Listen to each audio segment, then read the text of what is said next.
My YouTube family, welcome back to my channel. कशा आहात तुम्ही सर्व? नक्कीच मजेत असणार. मी सुद्धा खूप मजेत आहे. तर बरेच दिवस झाले मी अजिबातच व्हिडिओ सुद्धा शूट केलेले नाही आहे आणि रील्स सुद्धा शूट केलेल्या नाही आहे. कारण माझी आई आणि माझा भाऊ मला भेटायला आलेले.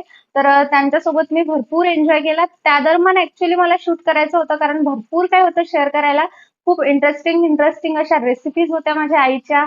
त्यानंतर आणखी खूप काही आम्ही कशी मस्ती घातली, कसं-कसं एन्जॉय केलं त्या सर्व गोष्टी. पण कुणी-कुणी कम्फर्टेबल नसतं, सो मी अजिबातच शूटिंग नाही केलेलं आणि त्यांच्यासोबतचा टाईम मी खूप जास्त एन्जॉय केला. त्या दरम्यान दुसरीकडे कुठेच लक्ष नव्हतं माझं. सो असं होतं. कारण मी त्यांना चक्क मला वाटतं 5 ते 6 महिन्यानंतर मी भेटलेली. आईला 6 महिन्यानंतर मी भेटलेली आणि माझ्या भावाला सुद्धा 3-4 महिन्यानंतर मी भेटलेली. त्यामुळे मला त्यांच्यासोबत खूप छान वाटलं. तुम्हालाही नक्की तसंच होत असणार बऱ्याच दिवसानंतर माहेरचे जेव्हा येतात त्यावेळी. कारण कसं होतं आपण एकटं असतो त्यामुळे एकटेपणा हा जाणवतो कधीतरी. तर सो मलाही तसंच होतं. त्यामुळे जर कुणी आलं तर कुणीही असो मी खूप जास्त खुश होते आणि तो टाईम खूप जास्त एन्जॉय करते. तर असो, आज आहे सॅटर्डे. सॅटर्डे म्हणजे सुट्टीचा दिवस. तर सुट्टीच्या दिवशी चपाती भाजी वगैरे खायची अजिबातच इच्छा होत नाही. यांनाही काहीतरी वेगळं असं खाऊ वाटतं आणि मला सुद्धा. तर वेगळ्या अशा कशाची तयारी तर नव्हती केलेली. पण यांना आज जीरा राईस आणि डाळ खायचं होतं, तर मी यांच्याकरिता जीरा राईस आणि डाळ करणार आहे आणि माझ्याकरिता मी दही वडे करणार आहे. तर खूप सोपी अशी रेसिपी आहे. मी तुमच्यासोबत पुढे शेअर करतेच. त्याआधी माझ्या चॅनलला सबस्क्राईब केलं नसेल, तर चॅनलला सबस्क्राईब करा आणि पुढे आज दिवसभरात काय-काय होते ते मी तुमच्याबरोबर शेअर करतेच. सो कुठेच जाऊ नका, व्हिडिओला बघत राहा. तर आता इथे मी वरण आणि भात लावून घेते आधी. भाताला उकळी येऊ देईल मी, त्यानंतर मग त्यावर झाकण ठेवेल. तर तोपर्यंत मी इकडे वरणाची तयारी करते आहे. यांना हिरव्या मिरचीत फोडणी दिलेलंच वरण आवडतं, तिखटचं आवडत नाही. त्यामुळे मी इथे मिरची अर्धी स्लाईस करून घेते आहे. तोपर्यंत इथे भातालासुद्धा उकळी आली आहे. त्यावर झाकण ठेवून मंद आचेवर होऊ देते आहे. त्यानंतर इथे कोथिंबीर चिरून घेते आहे. मी जास्त काहीच नाही टाकणार आहे वरणामध्ये. कढीपत्ता, कोथिंबीर, हिरवी मिरची एवढंच टाकणार आहे आणि वरण एकजीव शिजवणार आहे. तर झालेलं आहे माझी इथे ऑलमोस्ट सर्व तयारी. त्यानंतर मी दही वड्याचं दही करून घेते आहे इथे. त्याकरिता मी दही घेतलेलं आहे, त्यामध्ये साखर टाकलेली आहे आणि चवीपुरतं मीठ हे सर्व टाकून मी ते व्यवस्थितपणे फेटून घेईल. मिक्सरला जर फिरवलं तर ते खूप बारीक होतं, त्यामुळे मिक्सरला फिरवायचं नाही अजिबात. दहीवड्याचं दही करताना ते छान फेटून घ्यायचं किंवा मोठी जर गाळणी असेल तर त्याने ते व्यवस्थितपणे गाळून घ्यायचं. तर मी इथे फेटून घेते आहे. त्याने व्यवस्थित क्रीमी झालेलं आहे ते आणि फ्रीजमध्ये ठेवून देते आहे. तोपर्यंत इथे भातसुद्धा झालेला आहे. असं मी भांड्यामध्येच लावते बघा, मोकळा सुळसुळीत असा भात झालेला आहे. खूप छान होतो आणि मऊसूत शिजतो. तर आधी मी इथे वरण फोडणी देऊन देते. त्याकरता मी जिरं मोहरी टाकलेलं आहे.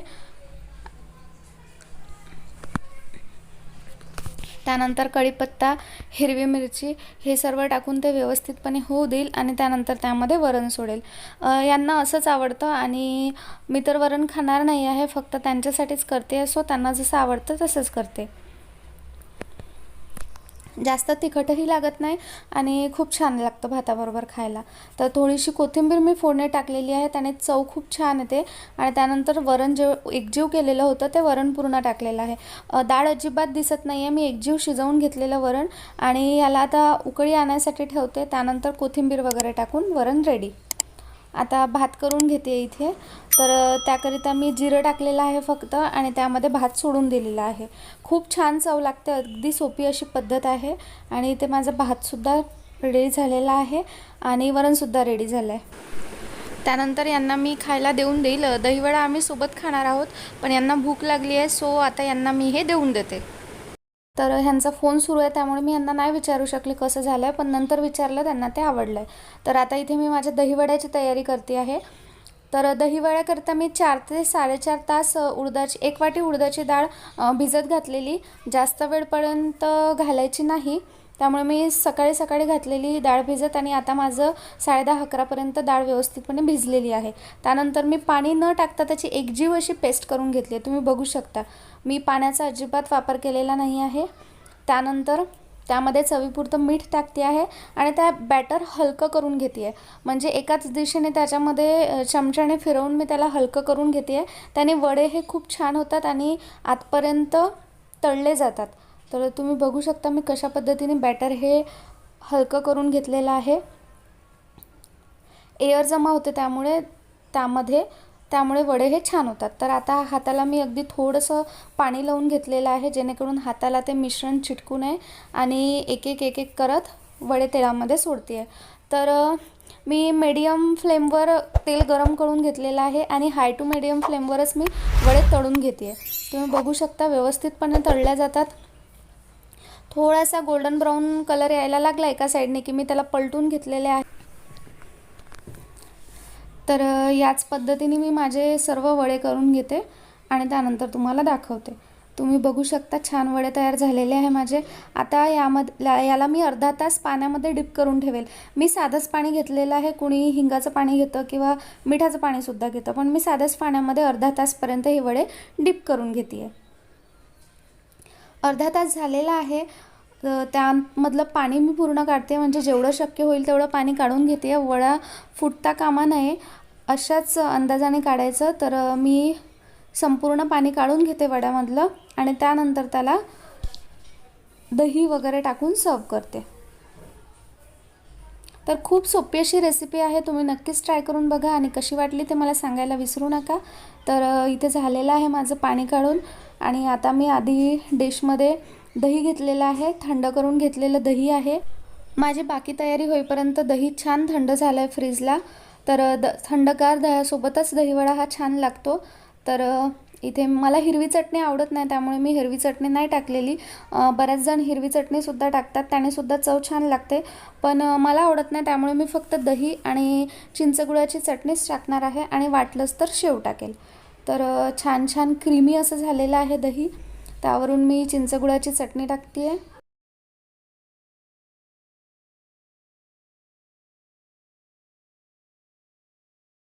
तर मला थोडी शेव टाकायची इच्छा होते, त्यामुळे मी शेव टाकलेली आहे आता. आता माझा स्वयंपाक झालेला आहे. स्वयंपाक म्हणजे शॉर्टकटच होता आज. ते झालेलं आहे. मी तुमच्यासोबत शेअर केलेली आहे रेसिपी. नक्कीच ट्राय करून बघा. तर आता खूप जास्त भूक लागलेली आहे. गरमी प्रचंड होते सकाळपासूनच, त्यामुळे मी केस असे बांधूनच ठेवते, कारण एवढ्यात माझे केस खूप जास्त गळतात आहे. त्यावर जर तुमच्याकडे काही उपाय असेल घरेलू तर ते मला नक्कीच सांगा. तर आधी आम्ही जेवण करून घेतो आणि त्यानंतर मग मी तुमच्यासोबत बोलते. तर आमचं आता जेवण वगैरे झालेलं आहे. दही वडा आणि जीरा राईस आणि डाळ खरोखर खूप जास्त टेस्टी झालेलं आणि वडे सुद्धा आजपर्यंत व्यवस्थित शिजले गेलेले. मला म्हणजे मी फर्स्ट टाइम दहीवडा ट्राय केलेला आहे, पण खरंच खूप छान झालंय आणि ह्यांचा जीरा राईस आणि डाळ सुद्धा यांना नेहमीप्रमाणेच खूप आवडलेला आहे. आता आधी मी क्लिनिंग वगैरे करून घेते, भांडे वगैरे घासून घेते. त्यानंतर पुढे काय होतंय ते तुम्हाला समजेलच. कुठेच जाऊ नका, व्हिडिओला बघत राहा. ऍक्च्युली एवढा सर्व पसारा पडलेला आहे, तुम्ही बघू शकता. आणखी मला भांडे सुद्धा घासायचे आहे. त्यानंतर हा सर्व पसारा सुद्धा क्लीन करायचा आहे, कारण किराणा आलेला आहे आणि किराणा आल्यानंतरचं माझं रुटीन काय असतं ते मी तुमच्याबरोबर आधीच शेअर केलंय. सो ते आज शूट नाही केलं. तर मी ही सर्व क्लिनिंग वगैरे करून घेते आणि त्यानंतर काल भाजीपाला आणलेला, तर भाजीपाला मी कसा सॉर्ट करून ठेवते, आठवडाभराची तयारी कशी करते ते सुद्धा पुढे तुमच्याबरोबर शेअर करतेच. तर कुठेच जाऊ नका, व्हिडिओला बघत राहा. तर आता इथे मी आधी भाजीपाला निवडून ठेवत आहे. कांदे, बटाटे, टोमॅटो वगैरे सर्वच संपलेलं तर सर्वच आणलेलं आहे. कांद्याचे मी शक्यतो कांदा जेवढा होईल तेवढा म्हणजे असं साफ करूनच ठेवते, जेणेकरून जास्त कचरा होत नाही. तर कांदा टाकलेला आहे. त्यानंतर बटाटे, बाकी सर्व भाज्या ज्या फ्रीजमध्ये ठेवायच्या असतात त्या फ्रीजमध्ये असतात आणि ज्या वेगळ्या ठेवायच्या असतात बाहेर त्या अशा वेगळ्या असतात. तर मी वटाणा वगैरे सुद्धा सोलूनच ठेवते. तर इथे मी वटाणा सोलून ठेवते आहे. त्याने म्हणजे वेळेवरचं जे काम असतं ते वाचतं. भाजी करताना जास्त वेळ जात नाही, त्यामुळे मी वटाणा वगैरे जेवढ्या शक्य होतील तेवढ्या भाज्या सॉर्ट करूनच ठेवते. तर मी इथे वटाणा वगैरे सोलून ठेवते. प्लास्टिकमध्ये ठेवला तर व्यवस्थित राहतो, त्याला कोंब वगैरे काहीच येत नाही आणि एवढं आम्हाला 2-3 भाज्यांना सफिशियंट होतं, त्यामुळे लवकर संपतंसुद्धा. तर मला ते बरं पडतं. तर तुम्ही बघू शकता माझा वटाणा ऑलमोस्ट झालेला आहे. त्यानंतर मी असं प्लास्टिकमध्ये त्याला गुंडाळून डब्यामध्ये प्लास्टिकच्या ठेवून देते. त्यानंतर भाज्या वेगवेगळ्या करून ठेवते, वेगवेगळ्या पॉलिथिनमध्ये ठेवते, कारण भाज्या एकत्र जर ठेवल्या तर त्या ओलसर आणि खराबसुद्धा होतात. त्यामुळे मी टमाटर शक्यतो वेगळे ठेवते आणि बाकी भाज्या या वेगवेगळ्या करून ठेवते. तर तुम्ही बघू शकता मी भेंडी वगैरे त्यातनं वेगळी काढते आहे, कारण भाज्या आणताना एकाच पॉलिथिनमध्ये देतात ती लोक, तर त्यामुळे मी शक्यतोवर सगळ्या भाज्या या वेगवेगळ्या करून ठेवते. भेंडी मी धुवून ठेवते आणि ज्या दिवशी करायचं असलं त्या दिवशी मग ते वेळेवर धुण्याचं सुकवण्याचं टेन्शन राहत नाही, त्यामुळे मी भेंडी धुवून ठेवते. आणि आता इथे मी हिरव्या भाज्या सॉर्ट करत आहे. हिरव्या भाज्या यावेळेला जास्त नाही आणलेल्या, फक्त पालक, चवळी हेच आणलेलं. मेथी आणलेली पण त्याची भाजी केली, सो ते नाही आहे. तर असं मी हिरव्या भाज्यासुद्धा व्यवस्थितपणे निवडून ठेवते, जेणेकरून ओलावा जो असतो त्या ओल्यावानी भाज्या काही काही खराब झालेल्या असतात, त्यामुळे आयते वेळी खूप जास्त वेळ जातो. तर मला शक्यतो मी पालक पराठा करूनच खाते, कारण हे पालक खात नाहीत, त्यामुळे मी पालकाचे असे फक्त पानंच घेते आणि जे देठ असतात ते साईडला काढून ठेवते. तर इथे मी आता चवळी निवडत आहे.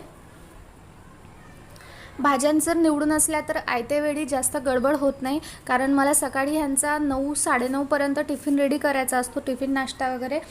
त्यामुळे मग आयत्या वेळी गडबड होत नाही, त्यामुळे मी भाजीपाला वगैरे असा सॉर्ट करून ठेवते.